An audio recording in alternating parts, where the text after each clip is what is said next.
Nabi jadi nabi sama Khadijah itu tahu dulu Khadijah. Nabi nggak tahu kalau mau jadi nabi, tapi Khadijah tahu. Sehingga ketika umur 25 tahun Nabi sebagai pedagang, Khadijah itu ngirim mata-mata namanya Maisarah. Maisarah itu nama lelaki.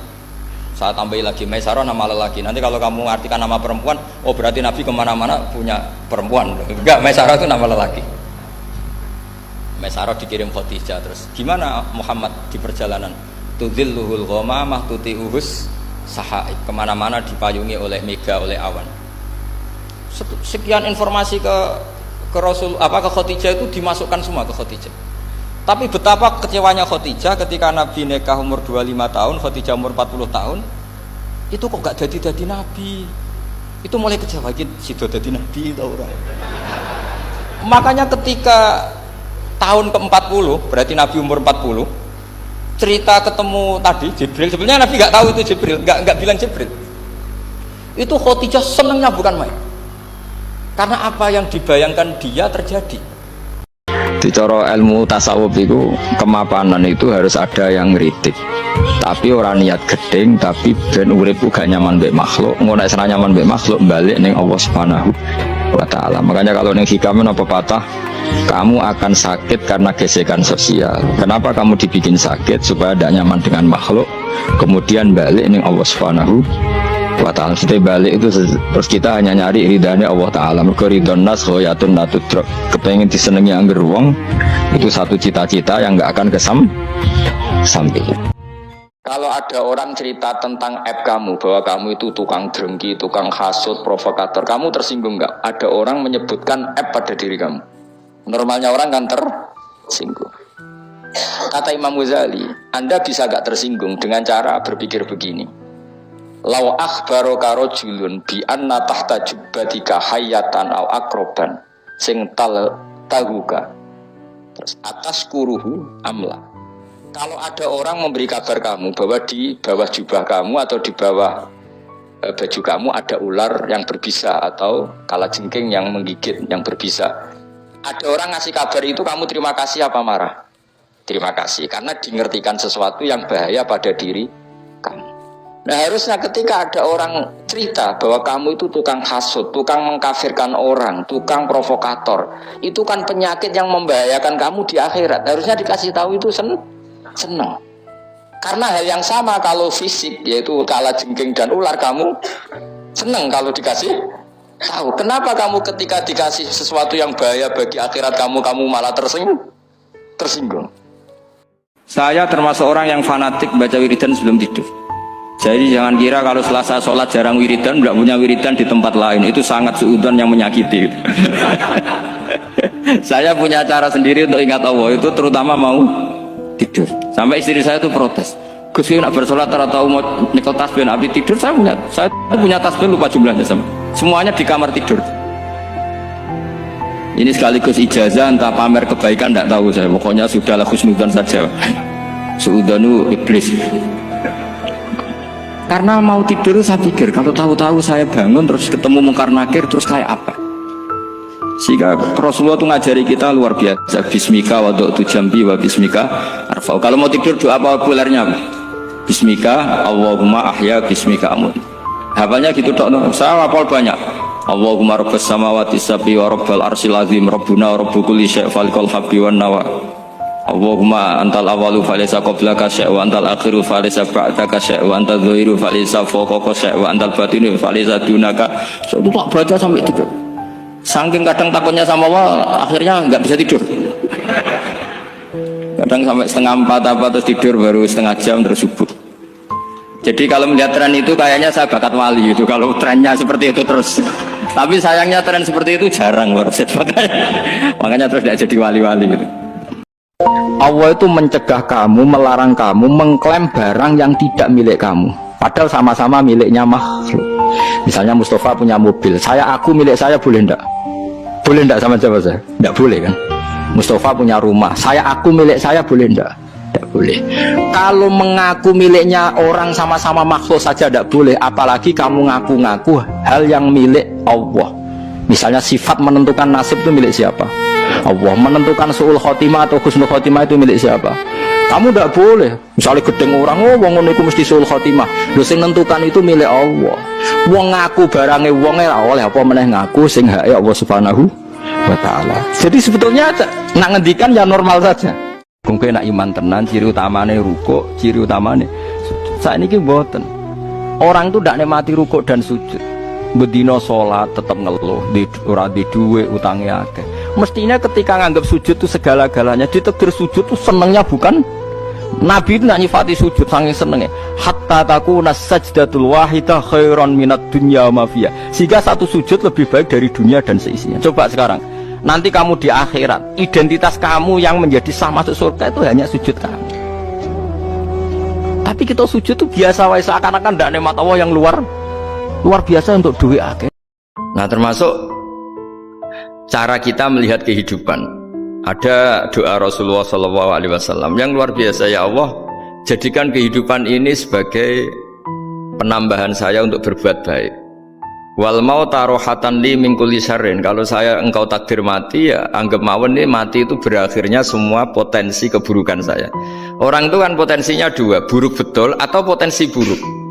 Mungkin sekarang kita ada korupsi, tapi saja suatu saat kita korupsi. Mungkin sekarang kita ada salah, suatu saat potensi salah. Dan mati itu mengakhiri itu semua. Makanya saya berkali-kali cerita kalau ngaji, kalau orang-orang alim NU itu kalau ada bajingan mati tetap dia seksa ini baik dia. Itu tetangganya nggak mau semua. Wong bajingan darah ini baik, tapi kiainya ngotot harus disaksikan kalau ini baik. Akhirnya mereka bilang ya baik-baik. Padahal di hati kiainya sudah tidak bisa garong lagi, tidak bajing lagi. Ya baiklah gitu. Jadi sehingga orang-orang soleh itu melihat hidup itu ya biasa, melihat mati itu biasa, karena hidup adalah sarana kita menambah kebaikan dan mati adalah akhir dari segala keburukan kita atau potensi keburukan kita. Jadi Islam itu mengajarkan kita gimana menghadapi kehidupan, juga gimana menghadapi apa? Kematian. Wahai anak-anak zaman sekarang, jamatu jumudan, kalian tuh jumut sekali. Jumut tuh gak kreatif, sekedar ngelamun ya iso. Jadi kalau suwon semuanya harus menghayal, Gus Wargo untuk bidadari ayu, gak ngamuan, gak jaluk blonjo, pokoknya ngayal. Kalau kamu tidak bisa mujahadah semalaman, paling tidak kamu ngayal. Suatu saat aku jadi hamba yang baik, suatu saat jadi wali formal. Jadi sudah, faktanya fadlullah itu mabsud, fadlullah itu terhampar. Fakta yang nyata adalah Allah itu rahmatnya tidak terbatas.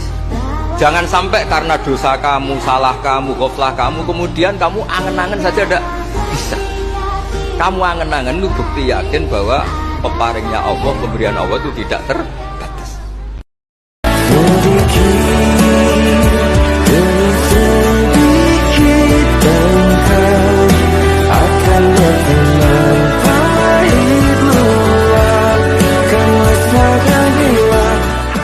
Ketika kita baik, ternyata dalam banyak hal kita ini dianggap ya, di atas malaikat. Jadi kadang Allah itu bully malaikat begini. Kamu iman sama saya. Iya ya Allah, normal. Kamu melihat surga neraka, melihat dan bahkan ikut. Tapi Bani Adam itu tidak tahu saya, tapi iman sama saya. Wahal ra'auni?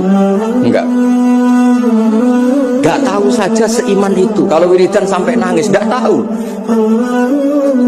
Jadi makanya ini di kitab Bukhari, andaikan mereka melihat engkau ya Allah, tentu tasbihnya lebih besar ketimbang kita. Wong enggak tahu saja ada jamiah istighosah. Loh, coba ini Jakarta itu kota kayak apa? Jakarta terkenalnya kayak apa? Kota metropolitan apa saja ada. Ternyata ada PSG. Ada tempat untuk mengkaji apa? Tafsir. Sudah tahu sulit, masih dikaji, itu wah luar biasa. اعلموا أنما الحياة الدنيا لعب ولهو وزينة وتفاخر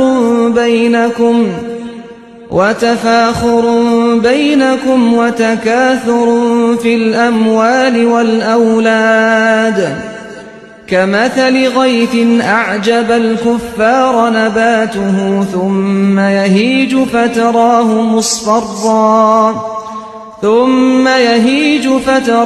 مصفرا ثم يكون حطاما وفي الآخرة عذاب شديد ومغفرة من الله ورضوان وما الحياة الدنيا إلا متاع الغرور. Saya ulang lagi, ilmu itu di atas segala-galanya. Sopan itu ya baik. Tapi misalnya segini, orang yang jadi korban multi level itu wong sopan atau nggak sopan? Wong sopan. Sopan itu membawa bencana karena orang lain tertarik menipu. Wong wedok sopan, senyum. Itu mengundang orang lain birahi. Saya kira tak tahu. Misalnya lonte ku judes payu tor, ayo jawab. Ayo jawab, kena darani sopan ibadah. Ayo jawab, ayo. Lonte gak sopan, payu tor kira-kira. Ketemu wong jancuk kowe. Kira-kira payu tor, ayo jawab. Gak payu. Dia payu barok ya. Tidak semua sopan itu baik, makanya saya katakan sopan ilmu kudur ilmu dul, paham ya? Tidak semua sopan itu berakibat lo kayak ilmu tenan. Mulane dewe ulama-ulama, gak ono gunane kabeh kebaikan syariat di depan wong fasik. Maka semua syariat asumsinya itu untuk orang soleh, untuk orang baik. Misalnya senyum ibadah ya untuk orang baik lah, nak lonte senyum. Ayo. Lu jawab ya bocah tidak mikir kok ora iso. Iki ngaji ilmu apa ngaji gendho ayo ngaji. Makanya Quran kalau mencibir kita, falola in kuntum ghairu madidin tarji'unaha in kuntum shadiqin. Kalau kamu merasa dijaya, mbok jangan mati, mbok jangan tua. Sudahlah hidup terus. Dijaya kok mati gak keren. Orang top kok mati itu gak keren. Jadi Allah cara gojlek, ya sudahlah kalau kamu hebat jangan mati kata. Nah, sholat tuh mengingatkan itu terus. Sampai kita bilang inna sholati wa nusuki wa mahyaya wa mamati lillahi rabbil alamin. Gusti, saat ini saya ikrarkan hidupku, matiku semuanya terserah Engkau.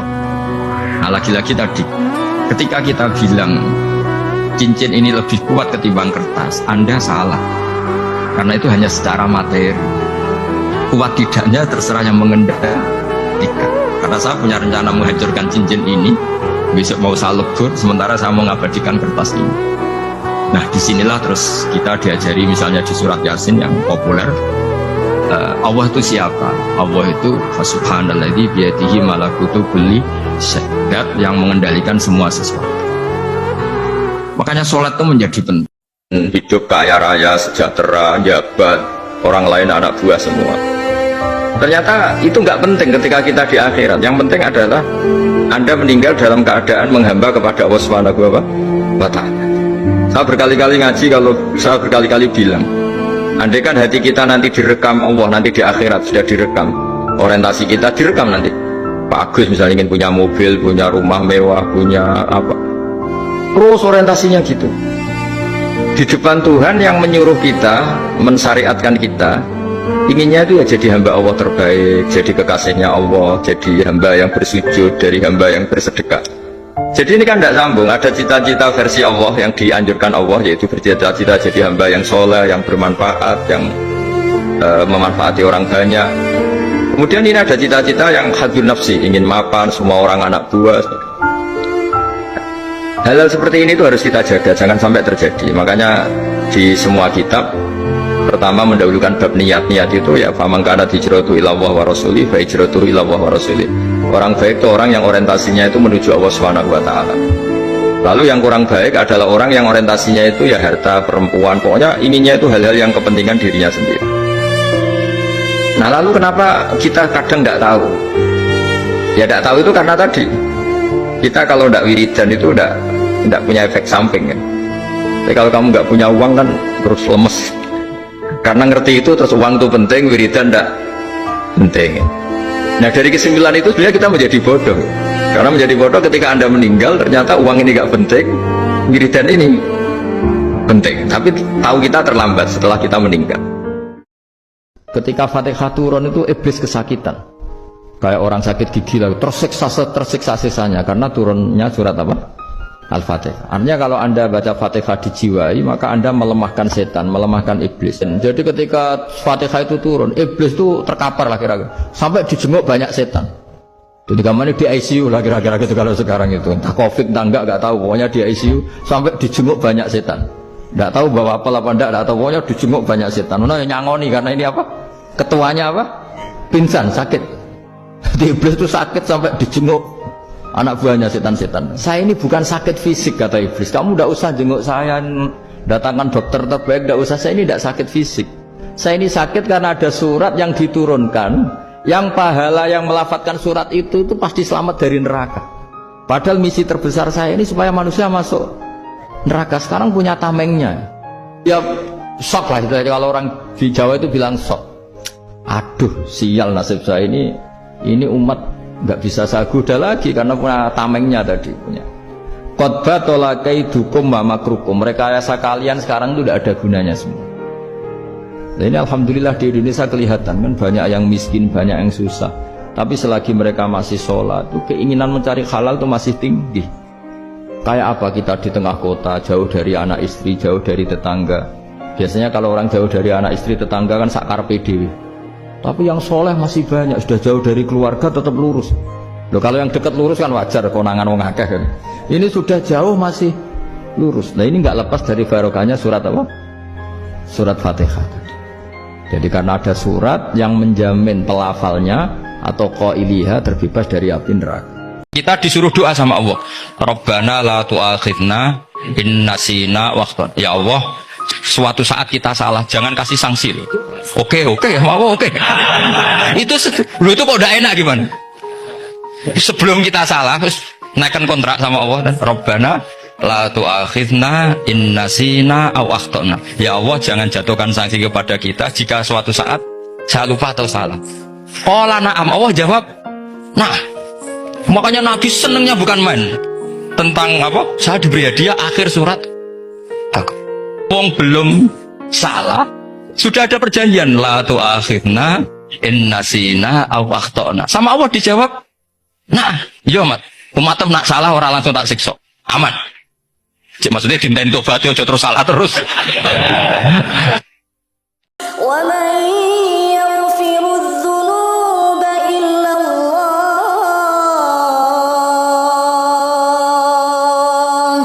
wa lam yusirru ala ma fa'alu wa hum ya'lamun. Ulaika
siksa terbesar bagi seorang mukmin itu anzi'a halawata munajati dari pengiran tentang hadis qudsi. Jadi abot-abotnya siksa itu kalau kita sudah tidak merasa nyaman, tidak merasa asik munajat mbek pengiran. Sebab itu Rasulullah dawuh zaqatu amal iman man radiya billahi robba wa bil islami dina. Wong iso ngrasakno manise iman nek wis puas mbek pengiran. Lah puas itu dimulai dari tidak ngeluh dan gampang syukur. Nah, misalnya kalau kula mulang jenengan ngeluh ra enak, mulang jamaah santri enak dosen gajine jelas, sak jame jelas, nyai ra jelas. Salam templek kowe takokno pira ra pantes. Ngono nak ngeluh ngono nak dosen yang ngeluh. Bener nak dosen kowe enak gajine jelas, tapi loyalitasnya gak jelas. Nah, santri kan wani mati. Nah, mahasiswa masa wani mati demi dosane. Ngeluh pisan. Di bojo ayu ngeluh ra enak, di bojo ayu rawan selingkuh, rawan disenengi wong. Kok di bojo elek ra enak di bojo. Nah, ora ono bare. Mana bener pangeran diancam inna adzabina apa tersati. Dia angkat terkungkung terus oleh siksaku. Terus tak wanginya tenanan jebule wong ra cocok ngeluh, itu yang repot. Ngono kula pede mawon. Kula nganggo madzhab Quran wa amma bi nikmati rabbika napa. Kula ngalim ngaku ngalim di dhuwit ngaku napa? Di dhuwit. Aku ora di dhuwit malah meneng ae. Tapi kula nu syukur. Pede kula ngen pede. Kula ke mantep kula mati mlebu swarga. Kula mbek pangeran sing nyaman-nyaman ae. Ya bukan keangkuhan, memang begitu Tuhan mengajarkan kita begitu. Anak inda dzanni napa? Abdi bi. Aku itu menurut penyangkaane kawula aku.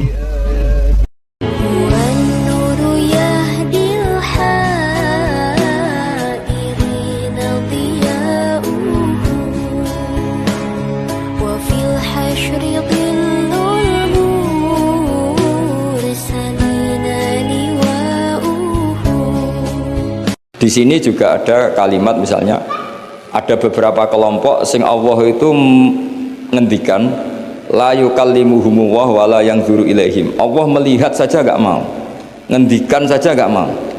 Pertanyaannya adalah secara hakikat semua makhluk Allah dilihat Allah enggak?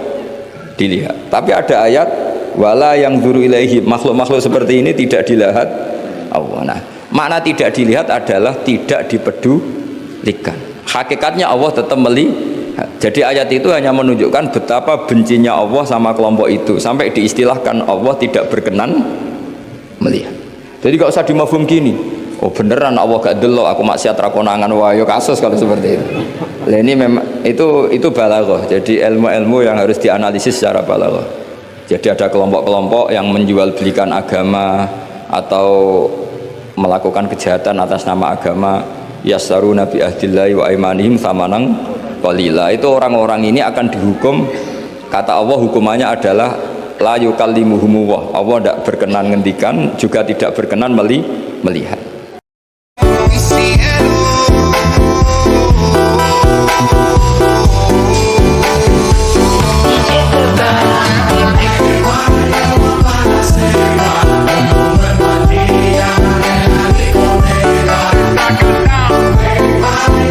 Wong juga aja nuruti gelo. Kalau nuruti gelo ya gelo. Nuruti gelo ya mbek bojo, mbek kanca, mbek santri nuruti gelo ya gelo. Tapi syariat Allah ora iso mbok kalahno mbek napa? Gelo. Abu Bakar sing sahabat pilihan mawon ketika gelo mbek Miftah padahal gelane serius. Anak dituduh zina itu kan gelane kaya Allah. Padahal garwane Nabi wis anak garwane Nabi dituduh zina. Tapi terima kiai dituduh mangan di masjid kok gelo biasa. Selain ya kemungkinan bener. Biasa. Apa meneh ana kemungkinan apa? Bener, malah kudu meneng. Wong sing karuan salah wae kon ikhlas. Jadi tuduhan karuan salah wae kita kon ikhlas. Wong sing kemungkinan bener. Semeneng ae, paham ya. Jadi mane ciri utama wong apik wal kadiminal ghaidha ngempet apa emosi. Mane ausini ya Rasulullah kula jenengan kandhani jare Nabi la tahtub jumring-muringan jenenge balik tambah ya Rasulullah la tahtub sampai farad dadamiron faqala la tahtub sowan bolak-balik nasihati mbok sitokin la tahtub aja gampang muring wadal ora duwe dhuwit utang akeh bojo ra ikhlas bojo ra syukur wae ora ngamuk iku piye. Tapi Nabi ngandani apa? Lah tak sedok mojo muring. Kau nak kira muring-muring, kaya apa kecewane bojo ge tetep di bojo. Tapi nak muring-muring megat malah taqabbal wa minna minkum taqabbal. Ya kan. Jeling-eling dadi gelo kecewa niku wis gawanane kumpul manusa.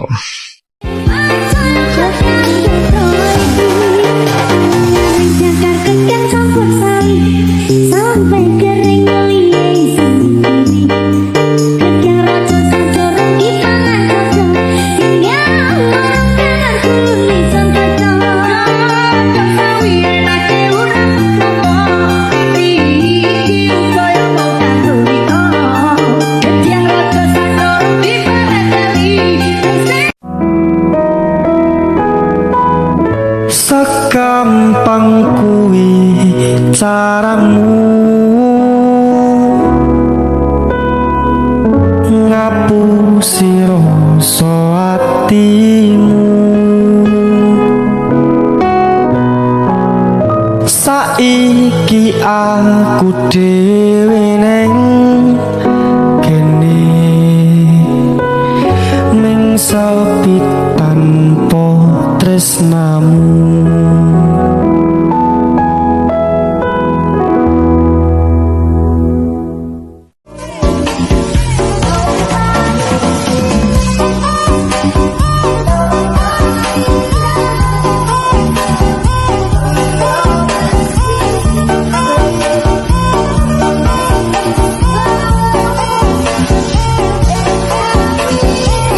kenapa kita dikatakan sekarang ini tidur? Karena kita ini sering menyaksikan sesuatu yang sebetulnya tidak ada hubungannya dengan kita, tidak ada hubungannya dengan kebutuhan kita. Misalnya kita ngelamun, berkhayal, ingin hidup kaya raya, sejahtera, jabat, orang lain anak buah semua.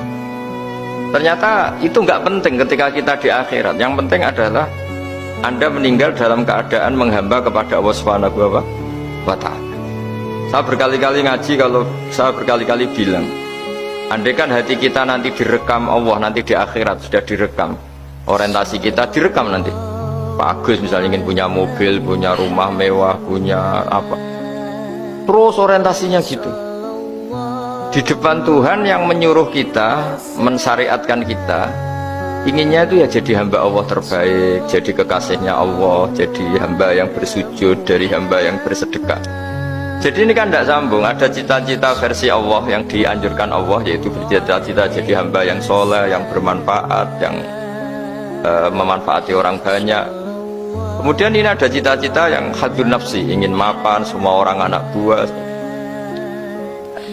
Hal-hal seperti ini itu harus kita jaga, jangan sampai terjadi. Makanya di semua kitab pertama mendahulukan bab niat. Niat itu ya faman kanat hijratuhu ilallah wa rasulih fa hijratuhu ilallah wa rasulih.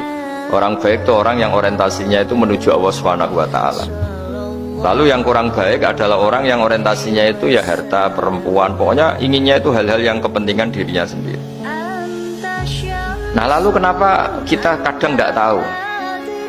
Ya tidak tahu itu karena tadi kita kalau tidak wiridan itu tidak punya efek samping ya.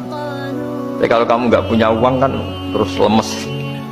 Karena ngerti itu terus uang itu penting, wiridan tidak penting. Nah dari kesimpulan itu sebenarnya kita menjadi bodoh.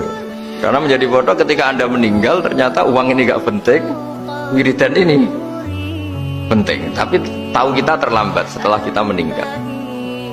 Selama ini kesalahan kita adalah nganggep maksiat itu pasti menyenangkan dan taat itu tidak menyenangkan. Makanya saya berkali-kali fatwa untuk melawan kenikmatan maksiat, orang harus terbiasa menikmati taat, menikmati kebaikan. Kita nimang istri nikmat, nimang anak nikmat, ketemu teman yang lama tidak ketemu juga nikmat. Akhirnya kita akan melewati berjam-jam untuk jagungan sama teman, sama anak, sama istri. Dan itu harus kamu nikmati supaya mengganti tidak berkebutuhan nikmat yang lewat jalur maksiat. Jadi saya mohon sarana-sarana yang menyenangkan itu, yang taat itu kita maksimalkan. Makanya bapak saya itu sering pesen, kena ngaji sing guyon, sing seneng. Nganti wong maksiat itu karena cari kesenangan. Coba kalau kesenangan itu sudah didapatkan saat taat, maka tidak butuh lagi kesenangan yang berbentuk maksiat. Makanya Nabi pernah ngendikan wa qurratu aini fi sholat, nyaman saya itu kalau sedang sholat. Itu tadi, bayangkan kalau besok itu pasti mati. Latihannya harus gitu, bayangkan besok itu pasti mati. Berarti itu hari terakhir kamu. Ya, hari. Makanya sholli sholata muwaddi'in, kamu sholat seakan-akan itu sholat terakhir. Dan bayangkan akhirat itu wa'mal li akhiratika ka'annaka tamutu, dan bayangkan akhirat itu besok kamu mati. Sehingga ketemu istri ya seneng karena ini pertemuan terakhir, ketemu anak ya seneng ini pertemuan terakhir, sholat juga tenanan karena ini sholat terakhir. Sehingga kalau mau maksiat tuh takut, jangan-jangan ini kehidupan saya terakhir kok tak pakai seperti ini.